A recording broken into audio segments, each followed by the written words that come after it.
Hello friends, કેમ છો? તમને બધાને મારા જય અંબે.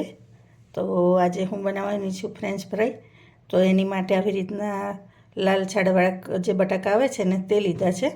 આવા માર્કેટમાં સફેદ પણ મળે છે, પણ આ સફેદ કરતાં આનું રિઝલ્ટ વધારે સારું મળે છે, એટલે મેં આ લીધા છે. તો પહેલાં આપણે બટાકાને છોલી લઈશું. હવે આમાં આપણે પાણી થોડુંક એડ કરી દેવાનું. તો ફ્રેન્ચ ફ્રાઈને બનાવીને સીધું પાણીમાં જ આપણે એડ કરવાનું, જેથી બટાકા કાળા ના પડે. તો આપણે બટાકાને લઈને આવી રીતે છોલી લેવાના.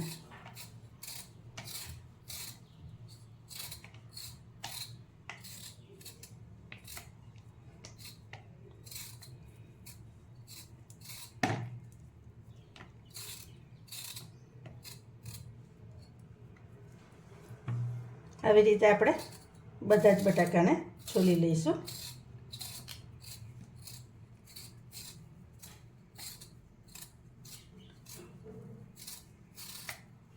ફ્રેન્ડ્સ, બીજી બાજુ જો મેં પાણી ગરમ કરવા મૂકી દીધું છે, અને હવે એને આપણે ફ્રેન્ચ ફ્રાઈને કટ કરી લઈશું.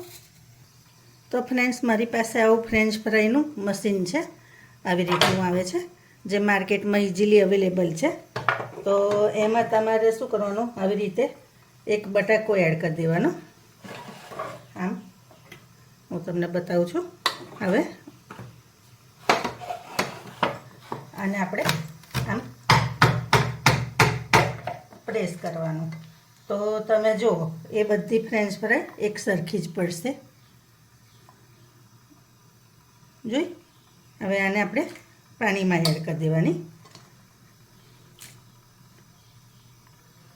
તો ફ્રેન્ડ્સ, જો આપણે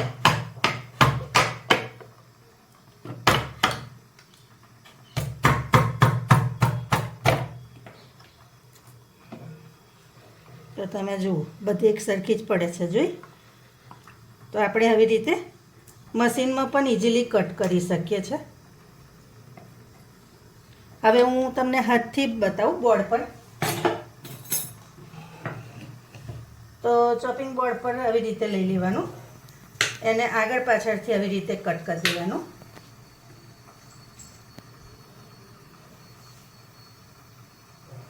પછી બટાકાને આવી રીતે ઊભો મૂકવાનો.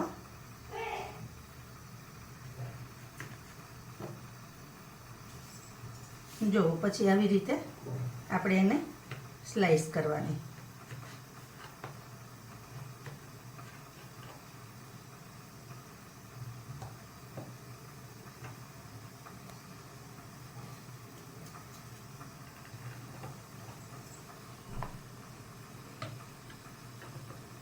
હવે આને આપણે આવી રીતે,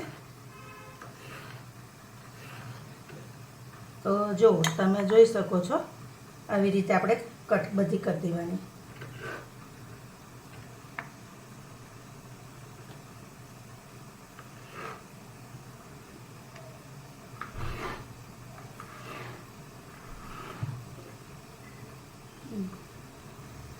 એક સરખી જ પડશે.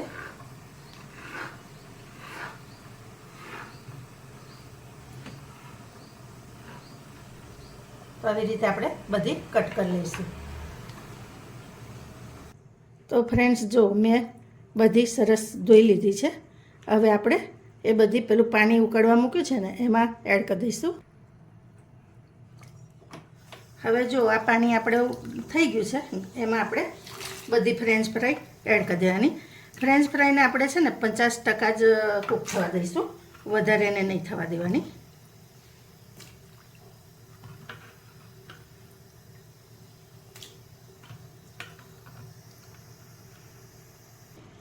તો ફ્રેન્ડ્સ, હવે આપણે જોઈ લઈએ તો ફ્રેન્ચ ફ્રાઈ થઈ છે કે નહીં. તો તમે જુઓ, આ આટલો નખ મારો અંદર જાય છે, તો થઈ ગઈ છે.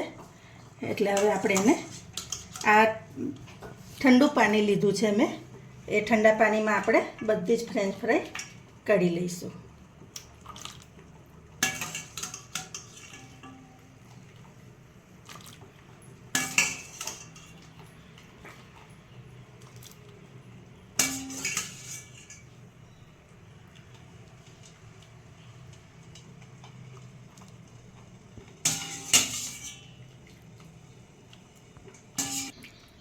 હવે આપણે આમાં 10 મિનિટ જેવું રવા દઈને તરત કાઢી લઈશું.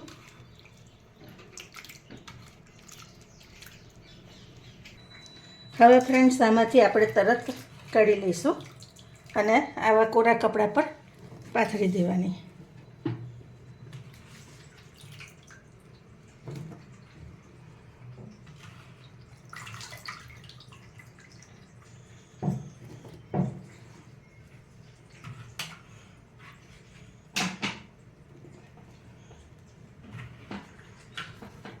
આવી રીતે હલકા હલકા હાથે લૂછી લેવાની, એને કોરી કરી દેવાની મતલબમાં.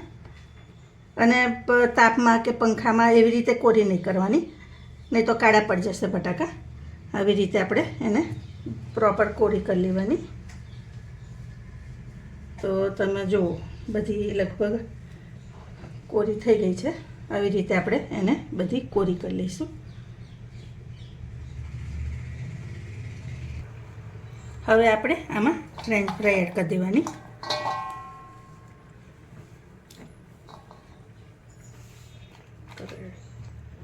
હવે આમાં કોર્નફ્લોર એડ કરવાનું આપણે.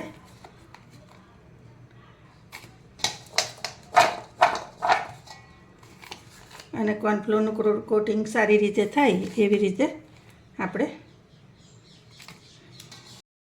એક સાઈડે હવે મેં તેલ તપવા મૂકી દીધું છે. અને હવે ફ્રેન્ચ ફ્રાઈઝ છે એને કલાક થઈ ગયો છે. તો હવે એમાં હું થોડીક ચીલી ફ્લેક્સ છે એ એડ કરીશ.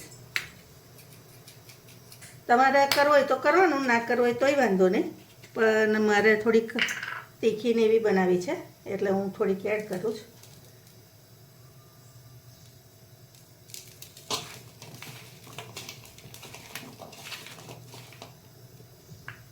હવે આપણે એને ફૂલ તાપમાં તળી લેવાનું. હવે આપણે આમાં ફ્રેન્ચ ફ્રાય એડ કરી દેવાની.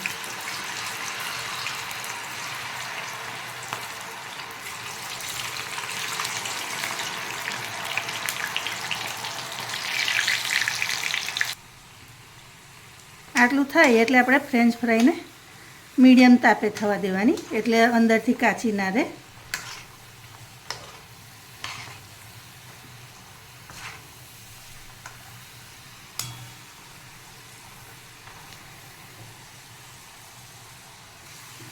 ફ્રેન્ડ્સ આને તમે ડબલ વાર પણ તળી શકો છો. એકવાર થોડીક કાચી કાઢી અને પછી ફરી થવા દેવી હોય તો પણ થવા દેવાય. પણ હું અત્યારે ખાવી છે એટલે સિંગલ જ તળું છું. તો તમે જુઓ.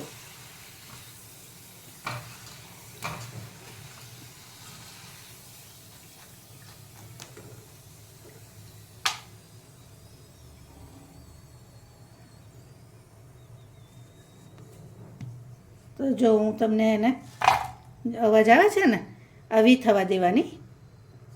હવે આપણે બીજી પણ તળી લઈશું.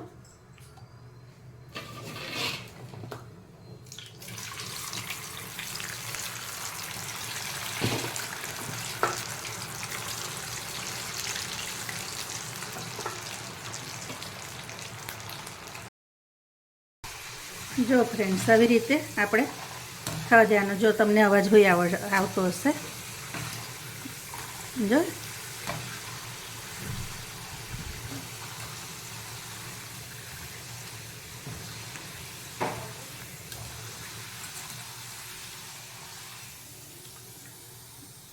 તો તમે જોઈ શકો છો કેવી સરસ લાગે છે.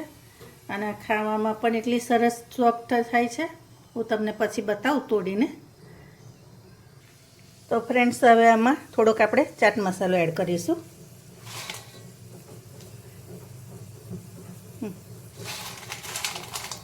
પછી આ મેજિક મસાલા છે એ થોડોક એડ કરીશ.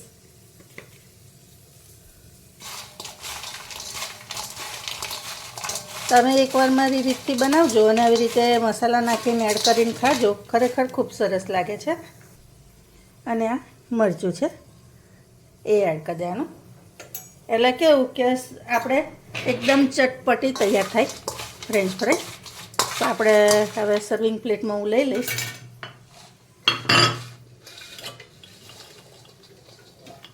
તો હું તમને તોડીને પણ બતાવું.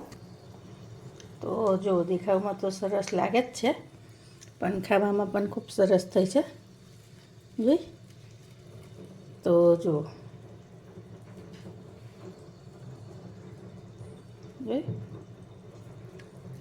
તો તમને મારી રેસીપી કેવી લાગી એ ચોક્કસથી કહેજો.